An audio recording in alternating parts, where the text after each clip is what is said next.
গোপন সংবাদের ভিত্তিতে আজ ৩ মে ২০২৫ তারিখ শনিবার ভোর ৫ ঘটিকায় বাংলাদেশ কোস্টগার্ড বেস চট্টগ্রাম কর্তৃক চট্টগ্রাম জেলার হালিশহর থানাধীন ডগিরখাল এলাকায় একটি বিশেষ অভিযান পরিচালনা করা হয়।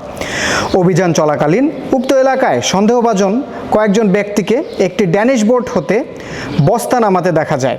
এ সময় কোস্টগার্ডের আভিযানিক দল কর্তৃক তাদের থামার সংকেত দিলে তারা বোট এবং বস্তাগুলো জঙ্গলে ফেলে পার্শ্ববর্তী প্যারাবন দিয়ে পালিয়ে যায়।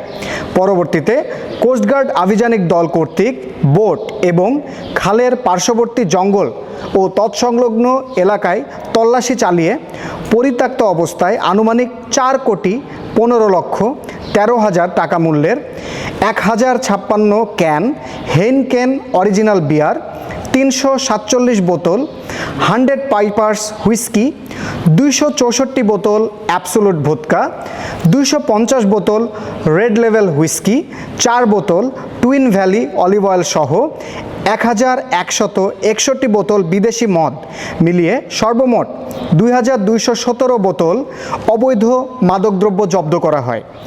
উক্ত সময় পাচারকারীরা কোস্টগার্ডের উপস্থিতি টের পেয়ে পালিয়ে যাওয়ায় কাউকে আটক করা সম্ভব হয়নি।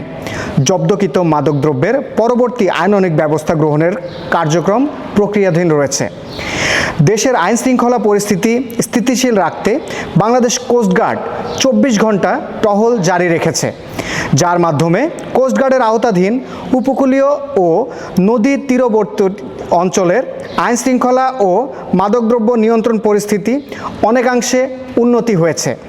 মাদক পাচার রোধকল্পে কোস্টগার্ড এরূপ অভিযান ভবিষ্যতেও অব্যাহত রাখবে।